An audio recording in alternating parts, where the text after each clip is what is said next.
Hey, and howdy, my brothers out there. Hey, welcome back to the Drive to Thrive podcast, where breakdowns become breakthroughs. Now, this episode, the third in a series called The First 90 Days. Yeah, it's the roadmap. The moment the divorce bomb drops until you get back in the driver's seat. Now, today we're diving into one of the hardest parts that it's tough. Okay. This one has to do with the talk. Okay. It's how to tell your kids about divorce in a way that helps them to feel love and keep them from having this traumatic. Okay. There's a lot of fear that's going to go on. And I'm going to be real with you for a minute. This one's tough for me. In my first divorce, my ex packed up and left with our kids. I didn't even know where they were for about 3 weeks. Okay. I didn't get to a chance to prepare or to say anything to them. They were just gone. Now, with my current situation, I've leaned on a current situation being that I'm separated. Okay. For about a year now. So I use trucking with them because I used to go out in the big rig. So I let my kids know, hey, it's just like being in the big rig. I will be home now every other weekend, Friday, Saturday, Sunday. And I let them know Daddy will always be back. Okay, so I've got kind of two sides to this. Having no chance at all for the talk, and now having to create my own way of connecting with them. So I want to be able to deliver to you a way to, it's almost like a framework to help you with this conversation with honesty, courage, and some care with those kiddos. And I want to bring a metaphor in. Of course, we got to have a metaphor. Okay. You've actually, if you've listened to the previous episode where we talked about divorce being a bomb, it is. And we talked about triage and the fact that triage is not about healing. Okay. It's about surviving the wreck and being able to do things that will help. All right. Now, divorce being a bomb. Oh, the shock waves from this bomb, it's going to roll out. Okay. And it's going to go through our kids. Now, as dads, we want to be able to shield or help protect our kids. And we're not going to do that by blocking every feeling that they're going to have, because they're going to have some feelings when this shock wave hits them. But we're going to be able to show them both with words. Okay, this is called the talk, but there's actions that go along with it. And what we say and what we do is going to help our kids to understand that it's safe to be around dad. Okay. And I want to bring in the 5 love languages here too, because it's not about just the words. Okay. We express and feel love in kind of 5 different ways, and kids are no different. They're going to feel it and show love in different ways. Spending time with them, there's a way to show love that way. Touch, that's mine. I like when I talk to someone, I put my hand on their shoulder. Words of affirmation, you need to hear it. And that's what we're talking about, is the talk. Acts of service is another one. That's my second one, of being able to have that part for me. Kids have that as well. And then gifts, small gifts. What I want you to know is this divorce bomb is going to cause some fear. And these kids are going to feel fear. And fear in the absence of love, it's terrifying. But when love can be expressed, whether it's whatever those 5 ways, the time, the touch, the words, the service, the gifts, when love is expressed, it becomes a shield. We as dads can provide that shield. Now, sometimes the most powerful thing that you can say is, especially if you don't know how things are going, because it's it's tough. Okay. You don't really know the process. Okay. You might be saying something like, I don't really know how this is going to go. As soon as I know, I will keep you filled in. They need to know, and they're going to have questions. You need to be honest. Okay. Honesty is the best policy here. That truth becomes armor for the kids in the blast zone so that they know that you love them. Now, why does this talk matter? Okay. Divorce, the bomb, the shock waves, they roll out, going through everyone that it touches, right? Remember the first 24 hours after the divorce bomb, it drops, that shock it's dad's hard. It hit me hard. But it's even a bigger blast for the kids. And if you don't talk with them, if you don't fill them in, their imagination will fill in the blanks, and it's not going to be good. It is going to be the worst possible situation. Kids will blame themselves, or they'll fear that they're going to lose both parents. Their minds will go crazy. Now, having the talk is not going to remove all of the fear. Okay. It's not going to alleviate the pain of what's going to be happening. But what it can do, this talk, this showing of love, it can anchor them. It can anchor them and help them to be stable when everything feels uncertain. Now, ask yourself for a second, what words, now when you're a kid, what words do you wish that you had heard as a kid when life was unstable? Maybe you are a child of divorce. I wasn't, but I did lose my mom in early teens. So it wasn't a divorce, but it, it was similar. Let's put it that way, because a lot of things that happen in the divorce and the loss is just, I'm going to put quotes around it, just like a death. And that, if you can place yourself as the kid, that perspective, it's going to help guide you. It really is going to help guide you on how to talk with your children. And you notice the way that my voice is. And when you talk to kids, you do it in a different way. It's not like you're talking to adults. Kids need to hear things like, Dad is always going to be coming back. Even though there's now there's going to be two places that they're going to live. They need to know that. And that no matter where Dad is living, he still loved those kids. And they need to know that it doesn't matter where home is, the two homes are, they're going to be loved.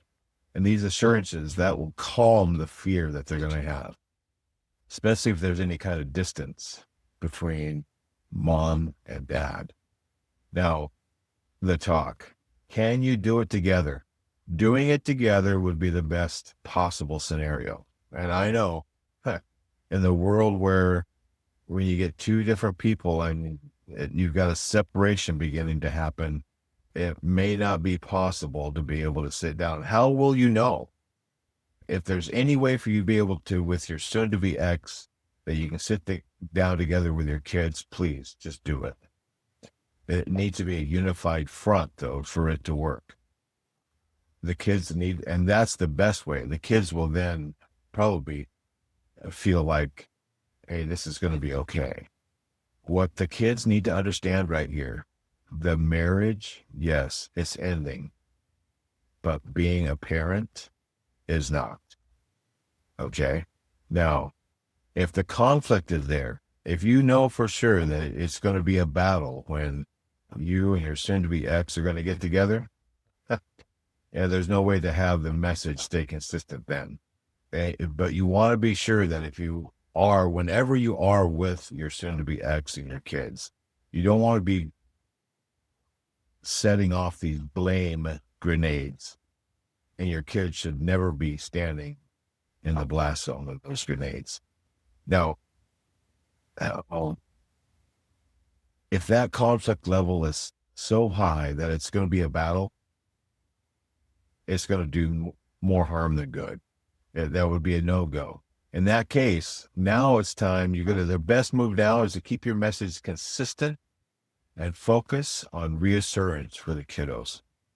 And remember, a dad's half of the message. It can vary depending on what the kids ask, right? They're going to be emotional. Kids, I have a daughter who's very emotional. They're going to ask things like, why can't you stay together? And they're going to be crying, and it's going to be overwhelming for them.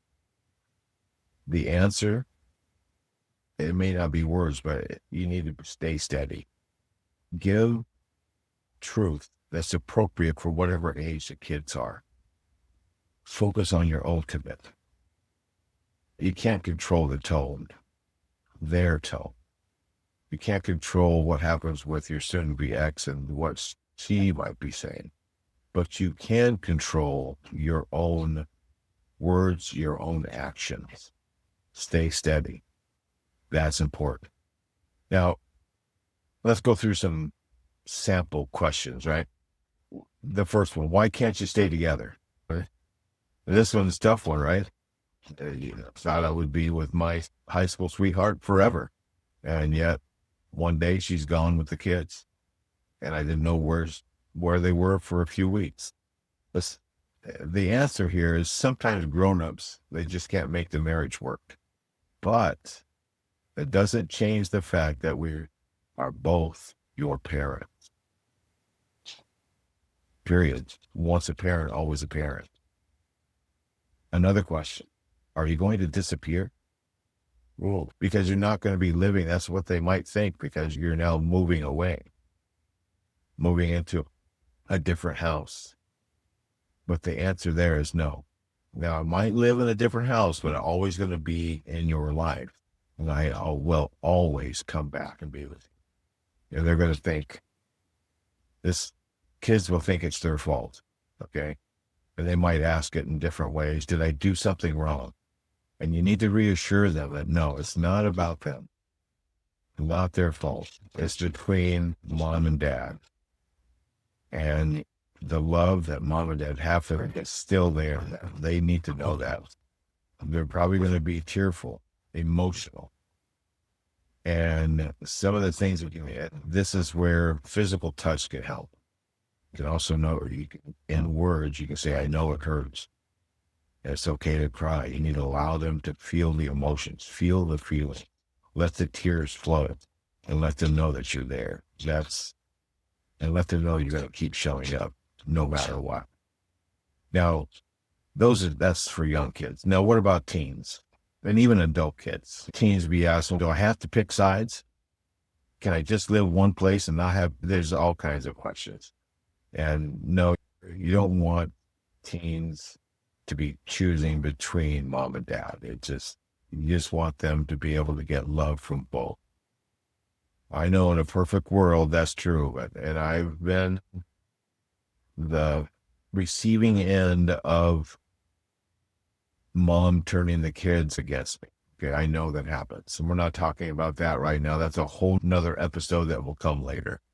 This is in the beginning stages, okay? You might have a teen saying, this is not fair. I hear this all the time. It's not fair, and they stomp the feet, right? And you need to just let them know, you're right. Absolutely right. It's not fair. It's not fair to you kids that mom and dad are getting a divorce. It's hard. It's unfair. But you know what? I'm here to listen. Whatever you need to say or vent, I'm here for you. Now, you might have adult kids. They might be going, well, now, after all these years that you've been together for 30 plus years, well, why now? And the answer is basically, sometimes marriages just don't work out, especially after the kids leave the house, because then the ties between having the kids there and now it's just mom and dad, it can cause some problems. But answer their questions honestly. The thing that's not changed is that I will always be your dad. You want that to be the anchor. What about family events? Adult kids are going to be worried about family events. You're going to be able to show up for graduations, weddings, and holidays. Of course, dad's going to be able to go there. We'll figure out the details. And yes, of course, I'll be there. I will show up. They need to know that. With kids, keep it simple. You do the kiss, right? Keep it simple, stupid. Your kids don't need the legal details. They don't need all the drama. They just need simple, clear language.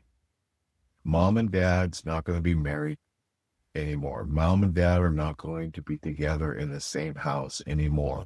But we both still love you. Hopefully you got to come back around to that love. Think of it as giving them some guardrails. That's the love. That's the kind of the boundaries, letting them know that they're still going to be safe. But too much detail, that can be overwhelming for a little kid. And then they get confused. Simplicity, we want to be simple. That simplicity will provide safety. Now, here's the question. How do you balance honesty with protecting your kids from the adult details? Because the kids are going to be around when you're having conversations, right? But with the kids, the rule of thumb is less is more. Always be truthful, though. You don't want to be hiding stuff and telling lies about what's going on. Stay truthful. Keep it simple. Now, most kids, they're going to think, and I had friends in high school where their mom and dad got divorced, and I still remember Kurt thinking that it was his fault. And he was so distraught about that. And every child, pretty sure almost every child at some level, they wonder if they're the ones that caused the divorce. Okay. And you've got to be able to shut that down immediately. You got to be able to say the words. It might be some signs that you're not being able to see. They might not say that particular thing. You might have to just bring it up. You just may be out of the blue say this, the fact that your mom and I are getting divorced is not your fault. And you might have to say it to them again and again in different ways over time. Kids are going to need that repetition. They just do. They need to hear it. And in that repetition, pretty soon they will believe it. And you keep showing up and you keep letting them know, hey, it's not your fault. We had our issues as adults. We can no longer live together, but we still love you. We still will be there for you. Brings me to the next little spot here. Avoid the blame game at all costs. Even if you feel betrayed. I felt betrayed. Back 20 years ago, betrayed. I rolled into anger. Anger was it was in my driver's seat for a long time. Okay. You gotta do not make your soon-to-be ex. Do not make them out to be the villain. Okay. Kids are half of both of you. And attacking the other parent can feel like you're attacking the kid. Does that make sense? So when you're attacking their mom, you're really attacking them, and then they're going to feel it. Now, here's how to think about the blame game. And I've always said this, that the blame game is played from the passenger seat. And you knew I was going to get back around to trucking, right?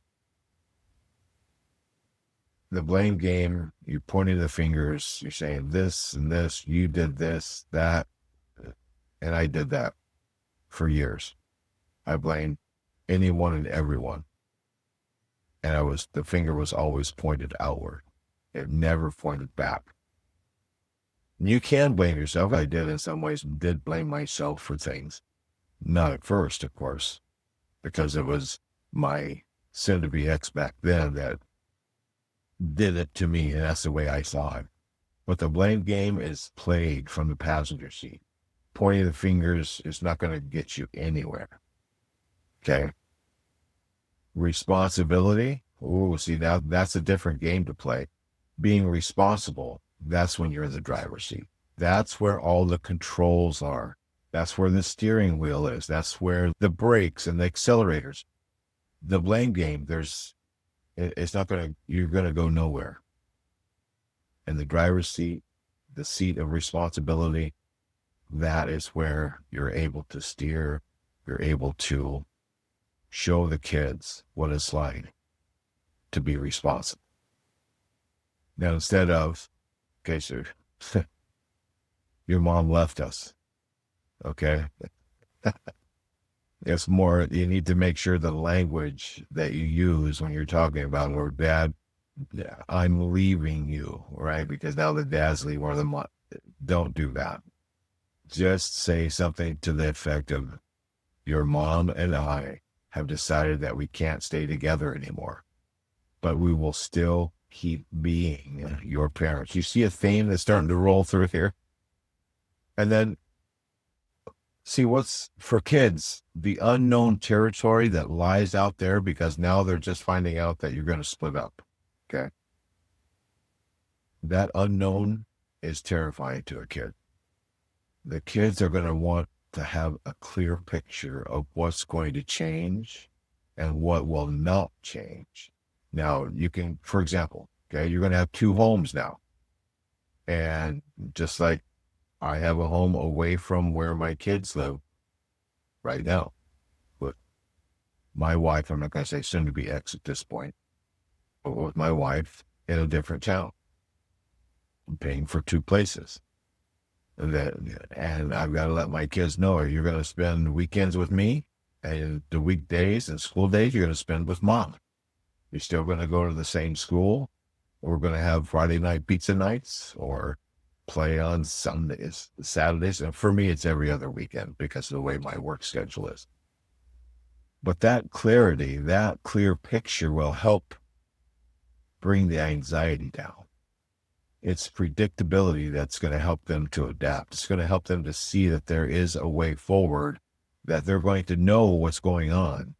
Look, you got to have, and I'm going to go back to metaphors for a minute. And with my kids, because I used to go truck driving. So I would leave for 2 weeks, sometimes 3 weeks, and I would be home for a few days. And so I needed to let my daughter know that, hey, it's just like when I was in the big rig, just like trucking. I'm going to go for a while. I'm going to go to work.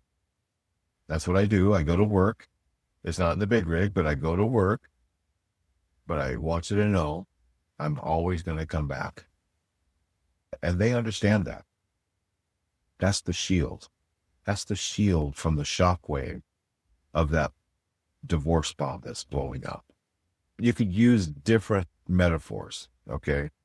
The bomb, the shield, a lighthouse, the storm out on the sea, the ship being tossed back and forth, the lighthouse to let you know, hey, to guide the sea through the storm, the ship through a storm at sea. What about an earthquake? It could be like that. You could be the steady ground for the kids with those aftershocks that go through because of the earthquakes. Just find a metaphor. And if you need help with a metaphor, hey, I'm here. I'm the metaphor man. I can help you figure that out. But your role as a dad here, okay? Your voice, your actions matter. Okay? Your kids need to hear your personal commitment. Tell them, I will always be your dad. I will always love you. I will always show up, always. Okay? You don't have to be perfect. Okay? I'm not perfect. Oh, geez. But you know what you need to do, or what you've got to do, is to be present. And that's what will stick, is to be there. Now, this conversation, you get right at the beginning, you're going to split, and you need to tell the kids, this conversation is not going to be a one and done thing, okay? It's not. It's going to be an ongoing, because kids are going to have questions, okay? And you need to be open to being able to check in with them and ask, hey, how are you feeling about what's happening? How are you feeling about these two homes that you're having, and they're probably not going to like it. They may not like it. And you need to learn to listen more than you. We have two ears and one mouth. And I know I'm doing a lot of talking right now, but listen more than you talk. Let them know that it's okay to ask or to bring it up again and just stay steady. Kids are not always going to say something, though. Okay. There's going to be some nonverbal cues that they're going to matter too. Okay. They're not always going to express that pain in words. Sometimes it shows up in what they draw or maybe some acting out at school. We've had this happen. Maybe they withdraw to a real sudden changes in how they behave. Now, as a dad, notice what is going on, see the signals, and then just a quiet, hey, I see a hand on the shoulder. Spend some time with them. Do something, sit side by side. That opens the door to connection when the words are hard to find. It doesn't have to be words. Love can be given without a word said. It can be in a look.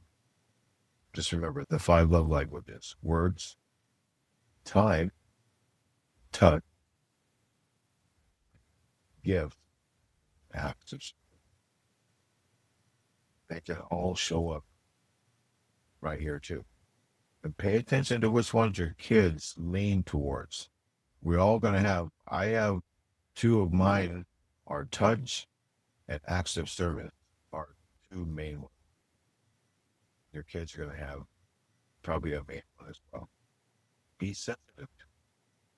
Now, all right. Again, the talk is not one and done. It's the start of an ongoing conversation that's going to keep going. Kids process this split, this divorce, this bond and wave. And they're going to circle back with questions. It might be at bedtime. It might be while they're in the car. It might even be years later. Be ready to listen. Answer it. It might be love is how you little acts of service, hugs, high fives, encouragement, present. Just hear it in those unspoken. Quick checklist. Let's recap. You can have a checklist. Do it together. Yours, yeah. It's simple. Reassure them that it's not their fault. Avoid the blame game at all costs. Do not sit in the past. Explain what's next. Come so that they have a clear picture. And then be sure to show your personal to your son, to your daughter as their dad. Now, brother, I know this kind of feels heavy. You notice there's not a lot of energy. I feel it because it was tough for me. They're kids, okay? You don't want them to hurt. You don't want them to feel all of this stuff. But if you can stay calm, even though there's some stuff going on inside, stay clear, stay compassionate. You'll give your kids the stability that they will need. And they're going to need stability, especially with the storm of divorce. Okay, remember, blame, leave in the passenger seat. You don't want. You just stay in the driver's seat. Stay responsible. Keep your hands steady on the wheel and have your kids see that's what you're doing because they see you. They see what you do. Now, hey, this is Coach Mike Mack. This is your Drive to Thrive podcast where breakdowns become breakthroughs. Now, if this has been helpful for you, please share it with a brother that is struggling with what to say and how to have this conversation about the balm of divorce with their kids. Remember, in this convoy, no divorced dad drives alone.